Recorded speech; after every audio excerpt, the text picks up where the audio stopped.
Hello, welcome back. तो फिर से दूसरी वीडियो है ये मेरी असर्शन और रीजनिंग की। तो इस वीडियो में हम फिर से ऑलमोस्ट अराउंड 10 क्वेश्चन के आसपास कवर करेंगे यहाँ पर। अच्छा, मैं यहाँ पर एक चीज़ और बतानी है शुरू करने से पहले कि भाई जब ये क्वेश्चन को करोगे ना सॉल्व, तो एक चीज़ का ध्यान रखना कि जब भी इसको समझते हो, जैसे जो भी मैं तुम्हें समझाऊंगा यहाँ पर, तो उसका जो रीज़न मैं तुम्हें समझाऊंगा कि भाई ये ऐसा क्यों है, उस पर ध्यान देना। क्योंकि मैं वहाँ पर कॉन्सेप्ट भी तुम्हें समझाऊंगा, तो एक बार तुम अगर कॉन्सेप्ट भी साथ में समझ लोगे, तो अगर वो उसी क्वेश्चन में कुछ चेंजेस करके उसे कुछ दूसरे टाइप का बनाएंगे, फॉर एग्जांपल एक ही क्वेश्चन की कई वैरायटी हो जाती हैं, तो उसमें ये होगा कि भाई अगर तुमने एक को ढंग से समझ लिया, कॉन्सेप्ट को समझ लिया, तो फिर उससे मिलते जुलते जितने भी क्वेश्चन बनेंगे उसको तुम अपने आप सॉल्व कर पाओगे पेपर में। ठीक है, ज़रा ध्यान से जो मैं एक्सप्लेनेशन देता हूँ ना हर एक क्वेश्चन का, उसको ध्यान से सुनना। तो अब यहाँ पर है कि ऑब्जेक्ट ओरिएंटेड प्रोग्रामिंग है, कोड की इन्हेंस करती है रीयूजेबिलिटी और रिड्यूस करती है रिडंडेंसी। अच्छा, अब यहाँ पर जो ये चीज़ इसने बोली है, ज़रा समझते हैं कि ये है कि नहीं है। भाई ऑब्जेक्ट ओरिएंटेड प्रोग्रामिंग में हमें पता है कि हम क्या बनाते हैं। यहाँ पर हम मेथड भी बनाते हैं, ऑब्जेक्ट भी होते हैं, ठीक है ना। मतलब ऑब्जेक्ट होते हैं, ऑब्जेक्ट के अपने खुद के मेंबर मेथड, मेंबर वेरिएबल, ये दो चीज़ें होती हैं। अब उसने बोला कि रिड्यूस करती है रिडंडेंसी और साथ में इन्हेंस करती है कोड की रीडेबिलिटी, कोड की रीयूजेबिलिटी। तो रीयूजेबिलिटी मतलब रीयूज़ कैसे कर सकते हैं हम मेंबर मेथड, या आसान भाषा में बोलूँ तो फंक्शन, जो हम बोलते हैं फंक्शन का मतलब ये तो होता है किसी कोड को रीयूज़ करना है, तो भाई उसे फंक्शन मतलब एक फ़ंक्शन बना लिया। फॉर एग्जांपल मेरे को मल्टीप्लाई करना है, एक फ़ंक्शन बना लिया, जहाँ जहाँ मल्टीप्लाई करना है बस फंक्शन को कॉल कर दो, तो कोड को मैं रीयूज़ कर सकता हूँ फंक्शन की मदद से। रिड्यूस करती है रिडंडेंसी, रिडंडेंसी मतलब कि जो डुप्लीकेसी या बार बार हमें एक ही तरह का कोड नहीं लिखना पड़ता। अब जैसे मेरे को 10 बार मल्टीप्लिकेशन करवानी है, तो बार बार उसका कोड लिखने के बजाय एक फंक्शन बना के 10 जगह उसे कॉल कर दूंगा। तो ये चीज़ है। तो ये तो हो गया असर्शन, जो कि ठीक है।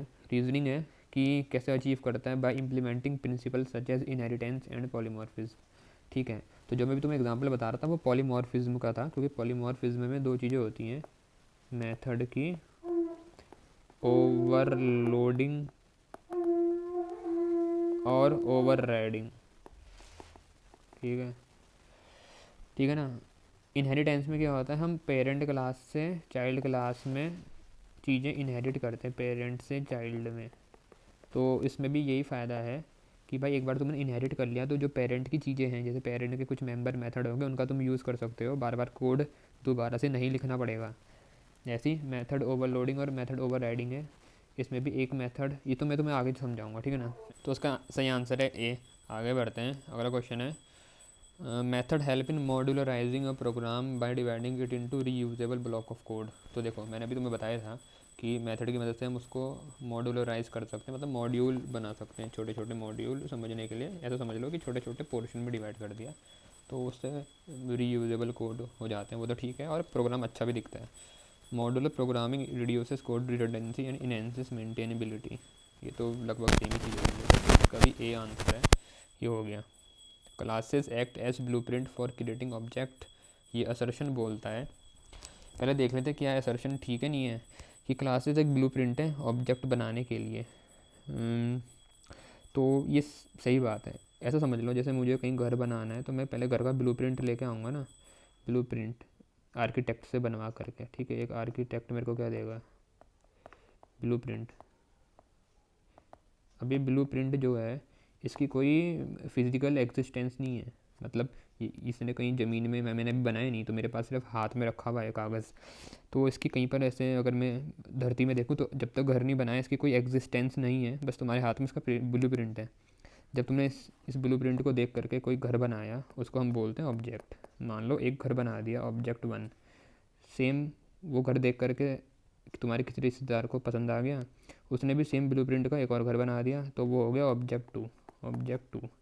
तो मतलब कह ये सकते हैं कि भाई ब्लूप्रिंट क्लास होती है, मतलब उसकी कोई एग्जिस्टेंस वैसी नहीं है, फिजिकल एग्जिस्टेंस, बट जो उसको देख करके ऑब्जेक्ट बनता है उसकी है, वो मेमोरी घेरेगा, वो मेमोरी यूज़ करेगा।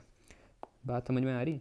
तो क्लास एक ब्लूप्रिंट है जिसको देख करके हम बहुत सारे सिमिलर टाइप के ऑब्जेक्ट बना सकते हैं। इसके तुम और भी एग्जांपल रियल लाइफ से देख सकते हो, जैसे फैक्ट्री में से सेम टाइप की कार निकलती हैं। ठीक है, तो असर्शन तो ठीक है, रीजनिंग में आते हैं, object are instances of a class and do not inherit its attribute.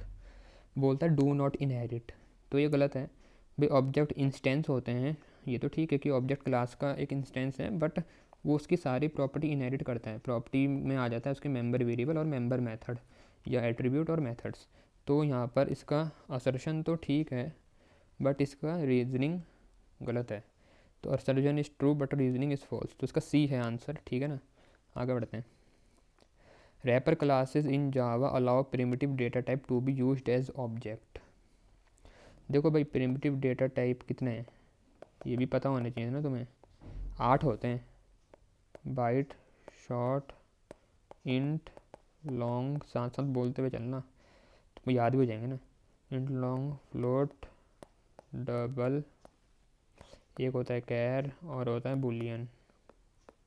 तो 8 हो गए, 1 2 3 4 5 6 7 8। ये जो 8 हैं, इन 8 की एक एक रैपर क्लास होती है, इंडिविजुअल रैपर क्लास। ठीक है, अब wrapper class in Java allow primitive data type to be used as object. और रैपर क्लास की मदद से हम क्या कर सकते हैं, हम ये प्रिमिटिव डेटा टाइप को ऑब्जेक्ट में कन्वर्ट कर सकते हैं। तो बाइट की जो रैपर क्लास होगी, हर एक की सेपरेट रैपर क्लास है। ठीक है ना, बाइट की बाइट है, शॉर्ट की शॉर्ट है, सबकी लगभग वही नाम है, बस मतलब कुछ क्या अलग है। जैसे इंट का इंटीजर नाम हो जाता है। ठीक है ना, ये चीज़ें थोड़ा पढ़ लेना।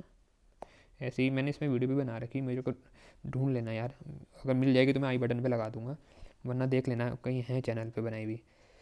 तो ऐसे हर एक की सेपरेट रैपर क्लास होती है। अब हर एक की जो रैपर क्लास है उसका काम यही होता है कि ये प्रिमिटिव डेटा टाइप को हम ऑब्जेक्ट में रैपर उस कॉरस्पॉन्डिंग क्लास के ऑब्जेक्ट में कन्वर्ट कर सकते हैं। तो ये यहाँ पर लिखा है, मतलब ये उसका एक काम है। उसके बाद और भी हम उसमें यूज़ कर सकते हैं उस ऑब्जेक्ट को। In Java allow primitive data type to be used as object, तो ये तो है ठीक है। Wrapper classes provide utility method to manipulate and perform operation on primitive type. बोलते हैं कि रैपर क्लास में कुछ ऐसे यूटिलिटी मेथड होते हैं जिनकी मदद से हम कुछ ऑपरेशन कर सकते हैं। हाँ, तो मैं वही कह रहा था, एक बार जब ऑब्जेक्ट बन गया, तो जब ऑब्जेक्ट वो बन गया तो उसके बाद उस क्लास के जो भी मेथड होंगे उनको वो यूज़ कर सकता है। यहाँ पर हमारा हो जाएगा ए, असर्शन भी ठीक है, रीजनिंग भी ठीक है। आगे बढ़ते हैं। Encapsulation is a mechanism of bundling data and method together with in a class. ठीक है, इनकैप्सुलेशन का हम यूज़ इसी चीज़ के लिए करते हैं। बेसिकली छोटी भाषा, आसान भाषा में बोलो तो हाइडिंग इंटरनल डिटेल्स, ठीक है ना, एंड शोइंग फंक्शनैलिटी, ये होता है हमारा इनकैप्सुलेशन। एक क्लास के अंदर जो हम क्या बोलते हैं अपने मेंबर वेरिएबल और मेंबर मेथड को एक साथ रखते हैं, वो भी इनकैप्सुलेशन ही होगा। इनकैप्सुलेशन जैसे कैप्सूल के अंदर रख दिया हमने कोई चीज़, ये कैप्सूल होगी मान लो, और इसके अंदर ये मेंबर मेथड हो गए, ये मेंबर वेरिएबल हो गए, एक कैप्सूल के अंदर बंद है, मतलब उनको ये पैक करके रखता है। तो is a mechanism of bundling data and method together. Data का मतलब उसका वही है मेंबर वेरिएबल, मेंबर मेथड की बात कर रहा है, एक क्लास के अंदर में इसको रख सकते हैं। इससे फ़ायदा क्या होता है, देखो यहाँ पर मैंने कुछ बताया, hiding internal details and showing functionality, ये भी इसका एक वो यूज़ है कि इनकैप्सुलेशन ये काम करता है। तो इसका मतलब क्या हुआ, मैं तुम्हें कुछ एग्जांपल से समझाता हूँ। जैसे मेरे पे को मान लो DSLR कैमरा है, ठीक है ना, मान लो एग्जांपल के लिए है, मैंने कोई फ़ोटो खींची और वो SD कार्ड में जाके स्टोर हो गई। अब जो यहाँ पर ये काम हुआ, अब मेरे को इससे मतलब नहीं ना कि वो अंदर सेंसर कैसे लाइट कैप्चर कर रहा, सेंसर पे कितनी लाइट पड़ रही, या जब मैं बटन प्रेस करता तो इंटरनली कैसे वो सर्किट बोर्ड में सिग्नल्स जाते हैं, इससे मुझे मतलब नहीं। मुझे किससे मतलब है कि मैंने फोकस करा, मैंने बटन क्लिक करा और फोटो खींच गई और अच्छी आ गई, बात ख़त्म। तो इंटरनल डिटेल्स को छुपाना और सिर्फ फंक्शनैलिटी दिखाना, यही इनकैप्सुलेशन होता है। मतलब मैं किसी, फॉर एग्जांपल मैं कुछ काम करवा रहा हूँ अपने कोड में, मैंने वैल्यू दी, मुझे कुछ आउटपुट मिला, अब उसने वो वैल्यू लेने के बाद उसके साथ क्या करा वो हमें उससे मतलब नहीं, वो हमने छुपा दिया।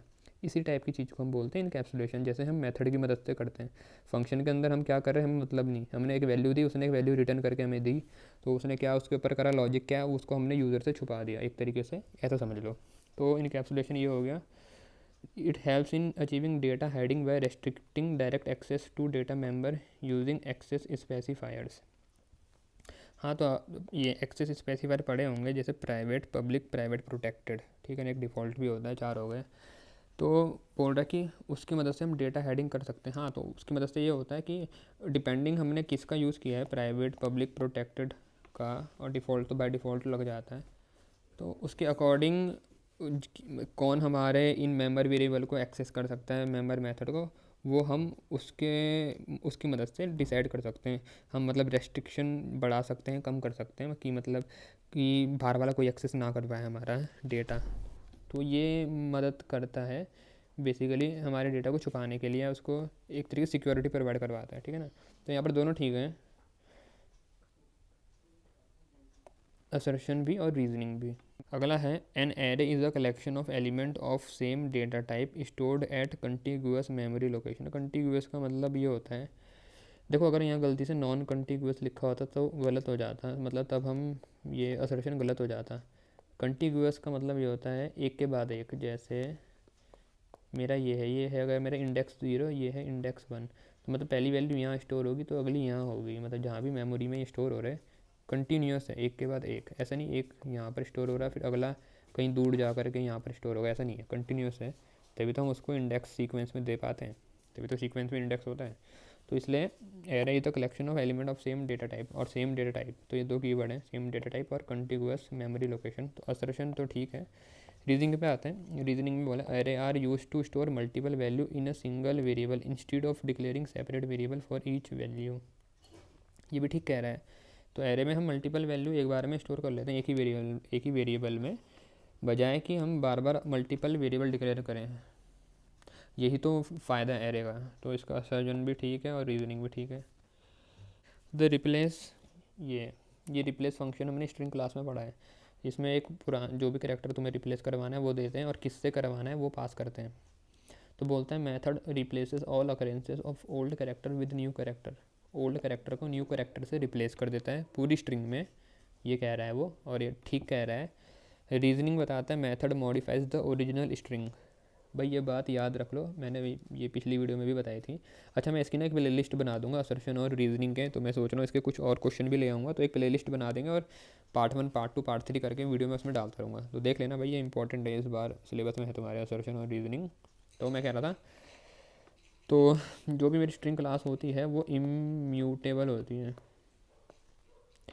इम्यूटेबल का मतलब जिसको म्यूटेट नहीं कर सकते हैं, जिसको म्यूटेट नहीं कर सकते, नहीं कर सकते, म्यूटेट नहीं कर सकते। अब इसका मतलब क्या होगा, म्यूटेट मतलब चेंज करना, जैसे बोलते हैं म्यूटेशन, तो इम्यूटेबल है तो म्यूटेशन नहीं होगी, मतलब एक बार स्ट्रिंग बन गई तो बन गई, ठीक है। स्ट्रिंग एक बार बन गई तो बन गई, अगर उसमें कुछ चेंज करोगे तो न्यू स्ट्रिंग क्रिएट होगी, तो न्यू स्ट्रिंग बनेगी, ठीक है। पुरानी भी रहेगी फिर, लेकिन नई स्ट्रिंग बन जाएगी, और उसको तुम्हारा जो वेरिएबल है, वैसे उसको ऑब्जेक्ट बोलेंगे, स्ट्रिंग का ऑब्जेक्ट, उसको रिफरेंस करने लग जाएगा पुरानी वाली से। अपना मान लो कोई मेरी स्ट्रिंग एस थी, तो तुमने उसमें कुछ मतलब उसमें चेंज ही किया कुछ, उसको तुमने किसी मेथड की मदद से उसकी वैल्यू को पूरा अपर केस कर दिया, तो अपर केस होने के बाद ये वाली होगी अगर, तो वो यहाँ से हट के जो मेरा वेरिएबल है वो अब इसको पॉइंट करने लग जाएगा, ऐसा होता है। तो यहाँ बोला method modifies the original string object, तो ये गलत है। ओरिजिनल को तो मॉडिफाई कर ही नहीं सकता, वो नया बनाएगा, तो इसलिए असर्जन तो ठीक है, रीजनिंग गलत है। Assertion is true, reasoning is false. आगे बढ़ते हैं। Polymorphism enables a single function और method to behave differently in different context. Polymorphism enable a single function और मेथड। हाँ, तो मैंने तुम्हें ऊपर कहीं बोला था कि मैं तुम्हें आगे मेथड ओवरलोडिंग भी समझाऊंगा, क्योंकि ये इंपॉर्टेंट चीज़ है, क्वेश्चन बहुत बन सकते हैं इसके। और ओवरराइडिंग। अब यहाँ आ गई बात पॉलीमॉर्फिज्म। पहले मतलब समझ लो, पॉली का मतलब मैनी, मॉर्फिज्म का मतलब फॉर्म, जिसकी बहुत सारी फॉर्म होती है। एग्जाम्पल में तुम ही को लेता हूँ, तुम हो, ठीक है भाई, अगर तुम लड़के हो तो ठीक हो, लड़की हो तो चुटिया भी बना लेंगे, ये हो गई, ठीक है। अब तुम हो तो भाई तुम अपने पेरेंट के क्या हो गए, पेरेंट के तुम हो गए सन, और लड़की देख रही है कोई तो वो डॉटर होगी, ठीक है भाई, ठीक है। अगर तुम्हारा कोई भाई भी हो गया तो तुम उसके हो गए ब्रदर, तुम हो जाओगी सिस्टर, ठीक है ना। अगर शादी होगी किसी की अभी से, चांस तो अभी कम ही लग रहे हैं मेरे को, पर मान लेते हैं, तो तुम हस्बैंड हो गए भाई, हस्बैंड हो गए, क्या पता कोई सीनियर आदमी देख रहा हो तो वही तुम हस्बैंड हो, बाकी तुम वाइफ हो गए, ठीक है। तो आदमी एक ही है, अगर मैं अभी यहाँ पर फीमेल का एग्जांपल लूँ, बट एक केस में डॉटर है, एक केस में सिस्टर, एक केस में वाइफ, मतलब डिफरेंट सिनेरियो में डिफरेंट तरीके से जो यहाँ पर हमारा मेथड काम करता है उसी तरीके से रियल लाइफ में हमारे साथ भी होता है। ऐसे अगर मैं किसी मेल का एग्जांपल लूँ तो वहाँ पर भी डिफरेंट सिनेरियो में डिफरेंट केस बन रहे हैं। तो वही यहाँ पर लिखा है कि polymorphism enable a single function और method to behave differently in different context. तो ये ठीक है। अब मैं तुम्हें प्रोग्रामिंग में समझा दूँ कैसे। फॉर एग्जांपल मेरे को वॉल्यूम निकालनी है, तो वॉल्यूम निकालने के लिए फंक्शन बनाया। अब वॉल्यूम किस किस की निकाल सकता हूँ भाई? वॉल्यूम तो मैं क्यूब की भी निकाल सकता हूँ, वॉल्यूम में क्यूबॉइड की भी निकाल सकता हूँ, ठीक है ना। मेरे ख्याल से कौन की भी निकलती है, ठीक है। तो इन तीनों की वॉल्यूम निकाल सकते हैं। तो फंक्शन तो एक ही है, बट क्या तीनों केस में सेम काम करेगा? हाँ कि ना? नहीं करेगा, क्योंकि क्यूब, क्यूबॉइड और कोन तीनों की वॉल्यूम निकालने का फॉर्मूला अलग होता है ना। तो इसलिए फंक्शन एक ही है, बट जब हम ये वॉल्यूम निकालेंगे क्यूब की तो इसके अंदर अलग पैरामीटर देंगे। क्यूबॉइड के केस में जब वॉल्यूम निकालेंगे तो अलग पैरामीटर आएंगे, और कोन के केस में जब वॉल्यूम निकालेंगे तो अलग पैरामीटर आएंगे। तो मतलब फंक्शन तो एक ही है, बट डिफरेंट सिनेरियो में अलग अलग तरीके से काम कर रहा है। इसको बोलते हैं मेथड ओवरलोडिंग। समझ में आ गया? ये होती है मेथड ओवरलोडिंग। अब ओवर राइडिंग क्या है? देखो, मेथड ओवरलोडिंग तो समझ में आया। ओवर राइडिंग तब होती है, ओवर राइडिंग याद रखना ये इनहेरिटेंस के केस में होती है, इनहेरिटेंस। और ओवरलोडिंग ये पॉलीमॉर्फिज्म, पॉलीमॉर्फिज्म हो गया, ठीक है। अब इनहेरिटेंस में ओवरलोडिंग कैसे होगी? एक पेरेंट क्लास है, एक चाइल्ड क्लास हो गई, ठीक है। कॉन्सेप्ट समझना इंपॉर्टेंट है, तो फिर कोई भी क्वेश्चन बनेगा ना तो फंसोगे नहीं। अब पेरेंट क्लास में भी कोई फंक्शन है, मान लो क्या लें, कुछ भी ले लेते हैं, एरिया या वॉल्यूम निकालने का ही मान लेता हूँ फॉर एग्जांपल, ठीक है। वॉल्यूम निकाल, ये सेपरेट एग्जांपल है, तो यहाँ पर वॉल्यूम निकालने का कोई फंक्शन है। अब चाइल्ड क्लास में भी वॉल्यूम निकालने का कोई फंक्शन है। अब चाइल्ड क्लास क्योंकि पेरेंट क्लास से सब चीज़ें इनहेरिट कर रही है, तो जब वो पेरेंट से इनहेरिट करेगी तो इसमें एक पेरेंट का भी वॉल्यूम वाला फंक्शन आ जाएगा, मतलब ठीक है ना, वो आ जाएगा इंटरनली। जावा उसका ध्यान रखेगा कि वो भी आ गया, भले हमने कोड में चाइल्ड में ना लिखा हो, क्योंकि इनहेरिट कर रहे हैं पेरेंट से, तो पेरेंट का ऑटोमेटिकली एक अंदर आ जाएगा वॉल्यूम वाला फंक्शन। अब यहाँ पर एक इसका खुद का है, खुद का वॉल्यूम वाला फंक्शन एक पेरेंट का है, तो सेम चीज़ होगी, बट क्या है, वॉल्यूम ही है दोनों फंक्शन, बट क्या है, एक पेरेंट का है और एक चाइल्ड का है। तो इसको बोलते हैं method over riding. Over ride करना मतलब पहले से जो एक बनी हुई चीज़ है उसको किसी दूसरे से ओवर राइड कर रहे हैं। तो यहाँ पर अगर हम कुछ ऑब्जेक्ट बनाएंगे चाइल्ड का और यूज़ करेंगे वॉल्यूम वाला, तो वो पहले प्रीफरेंस अपने वाले फंक्शन को देगा, पेरेंट वाले को नहीं। और हम उसमें भी कई तरीके होते हैं, बट पहले वो प्रीफरेंस अपने वाले को देगा। लेकिन अगर हम चाहते हैं पेरेंट वाले को चलाना या कुछ और, तो उसके भी कई ऑप्शन है। बट हमें अभी सिर्फ यहाँ तक ये समझना है कि ओवर राइडिंग क्या होता है। वो इनहेरिटेंस में होता है, और ओवरलोडिंग होगा तुम्हारा पॉलीमॉर्फिज्म के केस में, ठीक है। यहाँ पर ये सेम क्लास के अंदर हो रहा है, यहाँ पर अभी कोई इनहेरिटेंस की मैं बात नहीं कर रहा हूँ जब मैं ये पॉलीमॉर्फिज्म के एग्जांपल समझा रहा हूँ वॉल्यूम वाला, ठीक है ना। तो आते हैं रीजनिंग पे। Method overloading and method overriding are example of polymorphism in Java. अच्छा देखो, अब यहाँ पर इन्होंने बोला कि method overloading and method overriding are example of polymorphism in Java. तो यहाँ पर अब ये मत सोचना कि मेथड ओवर राइडिंग लिख दिया तो इसको हम गलत बोलेंगे, नहीं। देखो, मेथड ओवर राइडिंग है तो भाई मेथड ओवर राइडिंग के केस में मैंने ये तुम्हें बताया कि यहाँ पर इनहेरिटेंस में होता है, बट ये भी तो हो सकता है ना कि वॉल्यूम नाम के दो मेथड पहले से चाइल्ड क्लास में हो सकता है भाई। वॉल्यूम नाम के दो मेथड पहले से चाइल्ड क्लास में होंगे, एक क्यूब की वॉल्यूम के लिए, एक क्यूबॉइड की वॉल्यूम निकालने के लिए, ठीक है। और पेरेंट में भी था एक, वो क्यूब की वॉल्यूम निकालने के लिए था। अब जब पेरेंट से इनहेरिट करा तो इस चाइल्ड के पास दो हो गए, एक अपना खुद का क्यूब की वॉल्यूम निकालने का, एक पेरेंट का क्यूब की वॉल्यूम निकालने का, और एक खुद का क्यूबॉइड वाला। तो यहाँ पर ऐसा समझ सकते हैं हम कि मिक्सचर है, पॉलीमॉर्फिज्म भी हो रहा है भाई। बहुत सारे मेथड हैं, मतलब खुद के भी दो हैं जिनके नाम सेम है, तो पॉलीमॉर्फिज्म तो हो ही गया, ऊपर से उसका भी इनहेरिट कर लिया तो इनहेरिटेंस भी हो गया।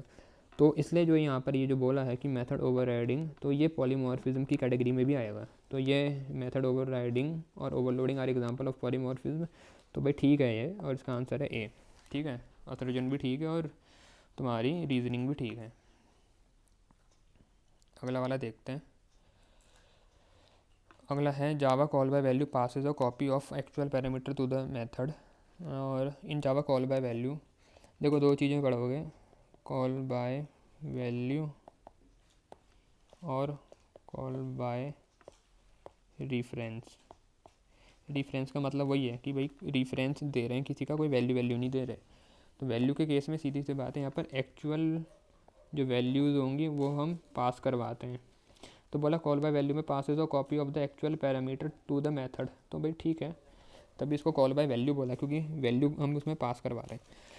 Changes made to the parameter inside the method affect the original argument. खुद सोचो भाई, अगर हमने चेंजेस करी पैरामीटर में जो मेथड है उसके अंदर, और मेथड में अभी हमने एक एक्चुअल वैल्यूज़ की कॉपी दी थी, एक्चुअल वैल्यूज़ पास करवाई थी, मतलब उनकी एक कॉपी दी, कॉपी, तो अगर उनमें कुछ चेंजेस करवाएंगे तो अफेक्ट क्यों करेगा ओरिजिनल आर्गूमेंट को, तो ये तो गलत है। तो असर्शन ठीक है, रीजनिंग गलत है, assertion is true, reasoning is false. ठीक है, ओरिजिनल आर्गूमेंट में चेंज तब होता है रेफरेंस के केस में, जब हम रेफरेंस पास करवाते हैं। तो रेफरेंस के केस में क्या होता है, वैल्यू नहीं जाती, सिर्फ रेफरेंस जाता है। तो जब उसमें चेंज करते हैं तो ओरिजिनल वैल्यू भी चेंज होती है कि a method can return only one value at a time. ठीक है, method can return only one value at a time. तो इस टाइप का क्वेश्चन मैंने पहले भी कराया है। मेथड एक बार में एक ही वैल्यू रिटर्न करेगा, ठीक है ना। मल्टीपल वैल्यू अगर करवानी है तो हमें ऑब्जेक्ट का यूज़ करना पड़ता है, ऑब्जेक्ट जैसे एरे का कर सकते हैं, ठीक है ना। तो ऑब्जेक्ट के थ्रू इनडायरेक्टली हम मल्टीपल वैल्यू रिटर्न करवा सकते हैं, बट वैसे वो एक ही रिटर्न करता है वैल्यू एट अ टाइम। तो दूसरा क्या, the return type specified in the method declaration determines the type of value that can be return. कहने का मतलब ये है कि जो मेथड हमने डिक्लेयर किया, जैसे मैंने इंट ऐड, अब अगर इंट ऐड करके मैंने कोई मेथड बनाया है तो ये रिटर्न जो वैल्यू करेगा वो भी इंटीजर टाइप की होनी चाहिए, ठीक है ना। ऐसा नहीं कि इंट ऐड बनाया तो वो स्ट्रिंग टाइप की वैल्यू रिटर्न करेगा, नहीं, ठीक है। ऐसी अगर मैंने फ्लोट करके कोई मेथड बनाया है, वो मान लो ऐड नाम का, तो जो ये वैल्यू रिटर्न करेगा वो फ्लोट टाइप की होगी, ठीक है ना। समझ में आ रही। तो जिस टाइप का उसका यहाँ पर तुमने डिक्लेयर करते हुए उसका डेटा टाइप दिया है तो उसी टाइप की वैल्यू रिटर्न करेगा। तो उसने बोला return type specified in the declaration determines the type of value date can be return. तो ये भी ट्रू है, ये भी ट्रू है, तो भैया इसका दोनों ट्रू है, असर्शन भी ठीक है और इसका रीजनिंग भी ठीक है। तो इस वीडियो में इतना ही था, तो मुझे उम्मीद है तुम्हें समझ में आएगा। कुछ डाउट होता तो पूछ लेना, फिर नेक्स्ट वीडियो में मिलते हैं।